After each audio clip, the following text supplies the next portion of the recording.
Okay, I hope you guys have had a great weekend. It's been pretty good for me. I got really trashed on gin and juice earlier at the synagogue with a bunch of friends. After, of course, the prayers. Don't get the wrong idea. We don't get drunk before. We get drunk afterward. So this is pretty much going to be some commentary on what I think is going to happen if not guaranteeing and not predicting even the Democrats wipe out in the midterms in terms of the entertainment industry. Okay, so I want you guys to understand that a lot of these so-called artists and performers have been building their entire brand since 2016 on their ability to really mix politics with their jokes and whatever. What happens when the joke starts to become so stale that people begin to realize that even the resemblance of the joke to any sort of reality has worn out? Well, people start to move on. It's happened in much smaller cases. For example, I remember Carlos Mencia for a while was pretty hot in terms of his uh, appeal, and then there's always that one it comic that comes around, Dane Cook, for example. They get overexposed, and then basically they flame out. They end up overheating, and their star basically collapses and goes dormant. It's not always a good thing, I think, because a lot of you might find this stupid, but Mencia, for example, I thought was a great comic at the time. I'm sorry to see that he didn't succeed. Also, the whole joke stealing scandal that he was involved in, from my understanding, it wasn't as egregious as people made it out to be. But that's really a different matter for a different time. So this is Saturday Night Live. Apparently has had ratings dips since the season premiere featuring Kanye West, which of course was a very controversial one, and I think justifiably so.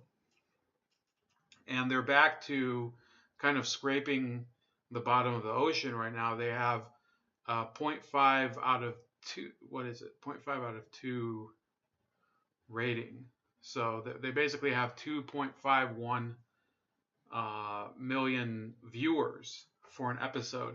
I would say that would be probably just a good demonstration of where SNL has sunk into, because I remember back in the early 2000s, the late 90s, Saturday Night Live was basically, it was must see TV for NBC. You had some great people on.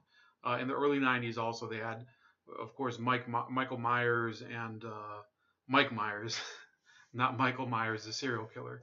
Uh, Mike Mike Myers from How I Married an Axe Murderer. I think it was in that movie. And then there was also Dana Carvey and Chris Farley and Phil Hartman and Chris Rock. There were some real comedy giants at the time on Saturday Night Live. Who do they have now? Well, I'll show you what Saturday Night Live has. They have this. So This guy's kind of cool. Dan Crenshaw. Oh, come on, man. Yo, hold on.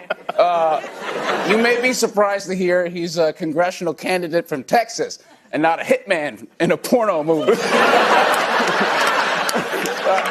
I'm sorry. I know he lost his eye in war or whatever. Whatever. Yeah. so the joke would be funnier. Even, I mean, it is a like kind of offensive humor, but I don't care about offensive humor. The delivery is shit. Okay, this is I think what he's trying to take I remember sometimes Adam Sandler, when he would be on Saturday Night Live, would have like kind of the goofy delivery and everything, but in this case the subject is simply not as goofy as you would think. It's a guy who lost his eye apparently in Iraq or Afghanistan or something. And you have this guy who is, he has the wacky outfit, the orange jumpsuit, look and the arm tattoo, the wrap tattoo, whatever you call it, sleeve tattoo, I think they call it, and his hair is dyed gray for some odd reason or whatever. It's over the top. The delivery is really, they're laughing at their own jokes. I don't see it as nearly as funny as Saturday Night Live of generations past. This is Pete Davidson, of course. I know I give a lot of shit to Pete Davidson here, but I really think that he's a symptom of what Saturday Night Live has become. And it's not only Saturday Night Live. The fact is that you can't even depend on rating systems to really judge whether a comedy show is good. You have here this Patriot Act with Hasan Minhaj, season 1. It's brand new. Okay, it's brand new. And you can see it has a 100% fresh rating, but they don't have an audience score yet. So meaning that the show is so fresh and hot that not a single person who actually viewed the show, who's not a recognized critic, has gone out and decided to rate it. Okay, so you can take it on the advice of the critics, there are 9 of them who've reviewed it, and you can. This has been out for almost a week now, I guess. No, it would be. Let me see. Yeah, it's about exactly a week. So you can take it on the advice of 9 critics after 1 week to say that the show is fresh or 0 viewers. So I guess that's a good way of rating. And I haven't seen the show either. So and I'm not going to say the show sucks, even though I've seen him perform a couple of times on especially during the White House Correspondents' Dinner. I don't really like him. I think he's kind of a joke, and he's not really. I mean, it's funnier laughing at him on stage being kind of this dry, almost begging for people to pay attention to him. He has those bug eyes and whatever. That's what I get from Hasan Minhaj when he's on stage. And it could be that he was a great comedy writer on The Daily Show where he comes from, but I don't think that these people that are being fed through The Daily Show as the minor leagues of comedy and eventually get their own shows on Netflix, that they're these great talents. It's not him and not Michelle Wolf, who I think was just a complete train wreck wherever she was. But they just keep getting shows because the people that are in charge of these industries, whether it's Netflix or Comedy Central, they feel that because the people they know like this type of comedy, that this will sell well in America, that this will sell well to the public. Okay, and I'll try to remember exactly what industry this reminds me of, because we're going to have to go through a couple more examples of what's going on here. Like what really are we seeing here? Minhaj actually had this controversy a couple of days ago where he exposed this issue where there was the use of the word Negro in a military manual dealing with the Saudi population, which says mainly composed of descendants of indigenous tribes that have inhabited the peninsula since prehistoric times, with some later mixture of Negro blood from slaves imported from Africa. And he actually got the U.S. Central Command to apologize. Now, I'm not going to say that we should keep the manual as it was, but the fact is that this says a little more about Saudi Arabia, which for generations was just a slave owning country, far beyond our own slave owning history here in the U.S. I think Saudi Arabia ended slavery in the mid 60s or something, the mid 1960s. So they were given a pass, and in fact, slavery is not prohibited in Mauritania, which is still it's a country over in North Africa near Algeria. So Mauritania still has slavery. That's a Muslim country, okay? And you of course have the open air slave market in Libya, but this Hasan Minhaj doesn't really want to address that issue. He apparently thinks that this is the irony here. The issue of a manual that uses an outdated term for black people is a bigger issue than continuing slavery in countries that are Muslim dominated. Okay, so I find it's hilarious that this this proud Muslim Indian comic who I think this is the other odd thing. A lot of these people who identify, they say, "Oh, I'm from Muslim heritage and whatever from India." Well, I'm sorry to tell them, but from all indications, this is and this is from what I know about Hasan Minhaj. He is not a practicing Muslim. Okay, he is basically a secularized Indian person here in the United States. There are secularized Hindus in the United States, so they don't go around talking about Hindu pride or whatever.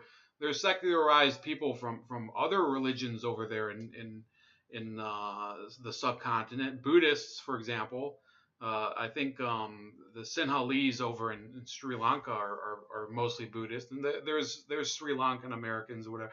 The whole thing is an identity issue, and that's why basically Hasan Minhaj has been able to get a show. I'm not going to cherry coat. I'm not gonna. What was the word I was gonna use? I'm not going to beat around the bush on this. Okay, forget it. I'm not gonna beat around the bush. I think that Hasan Minhaj is basically a comic with a very mediocre stage presence, who happened to be a decent writer, possibly for the Daily Show and Trevor Noah, which, by the way, I think is an awful show now too. And he got his break from there, and they gave him a gig at the White House Correspondents' Dinner in 2017, no less. And now they're giving him, long after that nod for fame, they've given him a Netflix series. I don't believe it's going to last, and I think that's whatever happens in the midterm. I don't think it's gonna last. People are going to get tired of it's not even that they're going to get tired of him. He doesn't have an audience. Because if he had an audience, I think people would be rating the show by now on Rotten Tomatoes like they used to. Maybe the ratings that were up there got screened off of Rotten Tomatoes. I don't know what explanation they would have for why there are no audience reviews for the show. Okay, so I don't think people are watching it, and I believe it will be canceled pretty quickly. So I think we went through this. Oh no, we didn't. So you have these ratings for these shows, and a lot of these are basically, you can see there's, The Tonight Show with Jimmy Fallon has 2.19 million people viewing it. The Late Show with Stephen Colbert has a little less than 3 million. Jimmy Kimmel, like 1.75 million people. So you have these people competing over scraps, okay? And I'm not going to, it's actually a little larger than the cable news audience and whatever. But the fact is that these shows, you go into the late night, these shows are even smaller audiences. So there used to be, this is from, what's it called? This is from the New York Post. And it says, Jimmy Kimmel deserves credit for frankness, if nothing else. In an interview over the weekend, the ABC late night host said he doesn't care about late night, about losing Republican viewers. We're a long way from Johnny Carson, whose Tonight Show was a national institution that enjoyed a broad audience and was conducted like one. Carson steered clear of politics and kept his views to himself because delving into divisive politics would hurt me as an entertainer, which is what I am. Kimmel may be an entertainer, but he has no such inhibitions. He is willing to say not good riddance, but riddance, as he put it in the CBS Sunday Morning interview to Republicans put off by his headline-generating editorials in recent weeks. I think this was this was written in 2017. Once a down-the-middle comedic voice who co-hosted the unapologetically vulgar Man Show on Comedy Central, Kimmel uttered what could be the epigraph for our times, saying of viewers who strongly disagree with his political views, I probably won't want to have a conversation with them anyway. From Carson to Kimmel is the story of the fracturing of a media environment that has made niche audiences the coin of the realm, and on top of this, an inflamed anti-Trump resistance cheered on by the elite media, and Kimmel kissing off Republicans is probably a good career move. His impassioned monologues on health care, originally occasioned by the illness of his son Billy, and gun control have won media accolades. A CNN, so those are the ones where he's kind of crying like a bitch. And he may say, "Oh, I'm emotional because it's an issue close to me." Well, maybe you have to remember.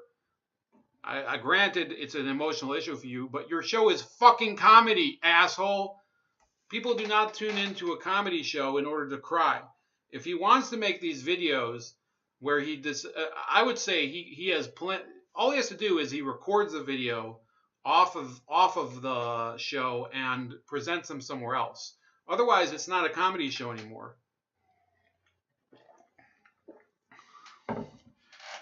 Stephen Colbert of CBS blazed this particular trail with increasingly over-the-top denunciations of President Trump that vaulted him to the top of the late-night ratings. Jimmy Fallon, the heir to Carson's Tonight Show via Jay Leno, has pointedly declined to make his show the New York Times editorial page with a few jokes attached and has seen ratings decline. It is important to note that these shows are competing for numbers that once would have been considered catastrophic. Carson could pull in 9 million viewers one of his shows popped. He averaged 19 million viewers a night his final week on air in 1992. Stephen Colbert is winning the late night race with 3 million viewers, okay? And by the numbers I see here, he's not even reaching that at the moment. Okay, although it's close to 2.96, yeah, close to 3 million. So that's largely accurate. But look at Jimmy Kimmel. So he's the other political guy, and he's not even at 2 million. And Jimmy Fallon is a little over 2 million. So these guys combined don't make up as much viewership as Johnny Carson. I'm not the only person who's pointed this out before. This is obviously New York Post has pointed this out, and I think Lionel Nation on YouTube has pointed it out. A lot of people have noticed that.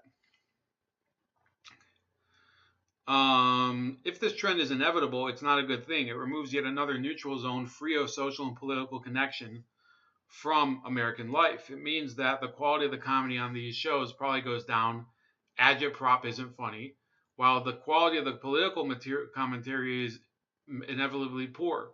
Jimmy Kimmel's wholly ill-informed gun monologues have detracted from the nation's understanding of the issue, as you'd expect of a politician who is only paying enough attention to absorb the flimsiest cliches of the gun debate. Finally, it's conducive, appropriately enough, to political monologue rather than dialogue. As Kimmel's dismissive comments show, it's a short step from believing that you don't need the patronage of the other side to feeling contempt for it.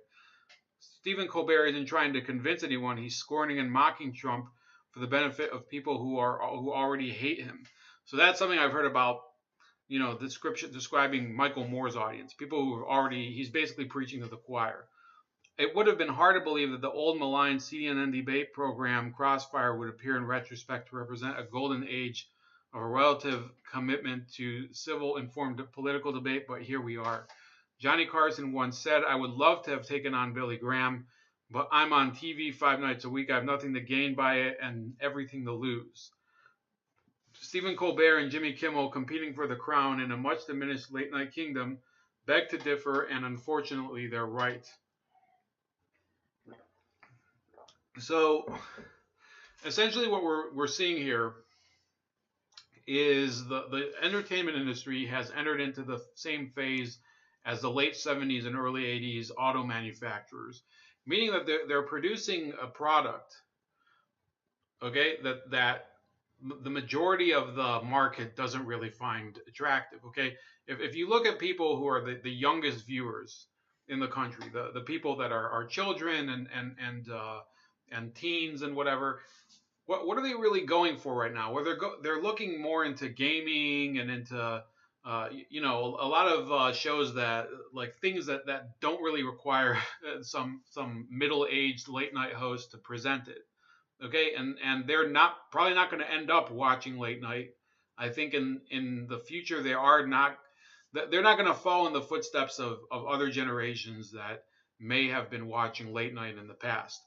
People of my generation largely don't watch late night. I grew up watching Conan O'Brien and a couple other late night hosts, and I'll tell you what, it was some good comedy back in the day.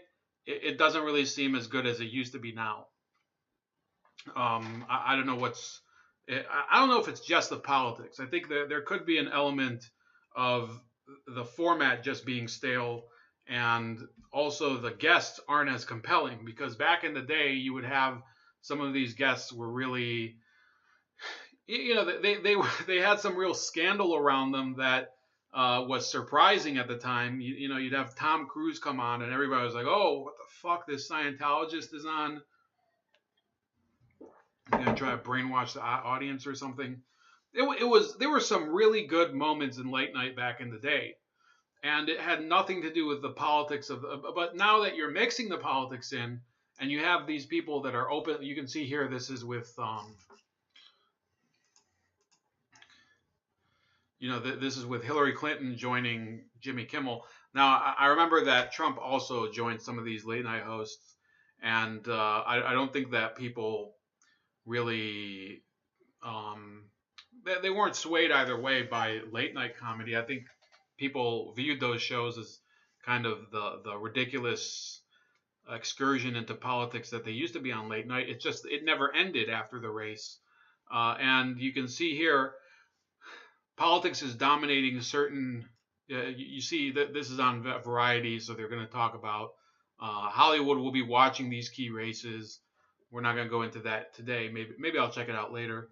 And The View is adding CNN's Anna Navarro as guest co-host. So they're gonna, in order to kind of balance out the show, which is I think 5 anti-Trump liberal Democrats and 1 anti-Trump Republican, which is Meghan McCain. They're going to put in another anti-Trump Latina Republican. So that's basically the way the View and other shows are behaving today.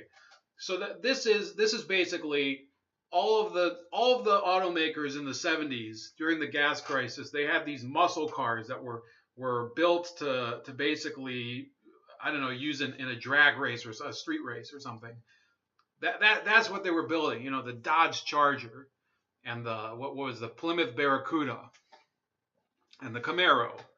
And those muscle cars were great for when gas was really cheap. But then gas became really expensive during the oil crisis, and it never really, I think in the 80s, the price dipped back down due to a number of factors. But, it was a major burden for the U.S. auto manufacturers, because a lot of these muscle cars were put out to the market and nobody wanted to buy them once gasoline prices spiked during the 73 oil crisis, and there were gasoline lines, and these cars would basically burn through their entire tank within a day. So people were looking for more mid-sized economical, the VW Golf became popular. What else? The Dodge Caravan eventually became popular. And then of course the Japanese cars, the Hondas and the Toyotas, which were already economical because Japan doesn't have any oil resources. Those started to so we were seeing basically an industry that was ripe for a major shift. That's exactly what happened. AMC Motors went belly up. Chrysler, I think they went through a bankruptcy and they had to be bought out of it. That's what the entertainment industry is going through today. You have all these shows that are the equivalent of the gas guzzling Plymouth Barracudas, which they weren't bad cars, okay? Those were not bad cars, but a lot of them are bad shows, okay? Saturday Night Live is not a good show anymore. I'm sorry to tell, I don't even know many people that watch Saturday Night Live, and this didn't even start with the political issues of 2016. I remember in probably 2012, I heard somebody talking, and he's like, "What the hell happened to that show?" All their jokes are kind of just like slightly goofy hipster pieces that only somebody between the ages of 20 and 30 would understand. Okay, and I was I think 26 at the time. Let me see. Yeah, when this happened, I was in my late 20s, and I would watch this show and I'd be like, yeah, this is like, I don't know, this seems a little humorous, but it does not have the same bite as the Saturday Night Live of the mid '90s would have, where you would have people who basically became rock stars of comedy. Chris Rock was it doesn't matter what side of the political aisle you're on, and even if you don't like some of the statements he's made, which are political, he made I think it was a joke where he's like, he said recently that he wants white people to go back to killing white people or something. So yeah, I would say that Saturday Night Live is the equivalent of the mid '70s muscle car that nobody wants to buy. You can say the same thing about Hasan Minhaj. Again, after 1 week, how come there's no audience reviews? I would like to. I mean, it's an honest question, okay? I'm not saying the show is bad. I haven't seen the show. Maybe one of you out there has watched the show. I don't have that many viewers, but I want to know why a show that's been out for a week on Netflix that had all this hype and I've seen promotions for it, there's not a single audience review for it. And basically, my prediction would be that following these midterms, you are going to see a lot of these shows in comedy, in late night, and maybe even in daytime. Some of these sitcoms, people are talking about the Conners, and then eventually also news and political analysis shows. They're going to get the axe because people are going to realize that what we're paying for these shows, and these shows purport to be representing the voice of the real America as the executives look at it, but it doesn't reflect in the balance sheet. It doesn't reflect with the bottom line. It doesn't reflect with the stock dividends. That's basically what I'm saying. So I don't know. Maybe you guys agree with me. Maybe you don't think that the Democrats are going to lose on Tuesday. I mean, there's evidence to either side. I think that obviously people have a right to watch these shows. Sometimes they do some funny stuff too. But personally, I think that if you really look at them honestly and analyze where the trends are in terms of the numbers, they're not doing very well. So please like this video, share the channel, share the video itself. Also like my other channel or subscribe to my other channel, Razor Ray Live Wounds, and comment when it uploads. And I'll talk to you later. Have a great Sunday, and we'll be in touch.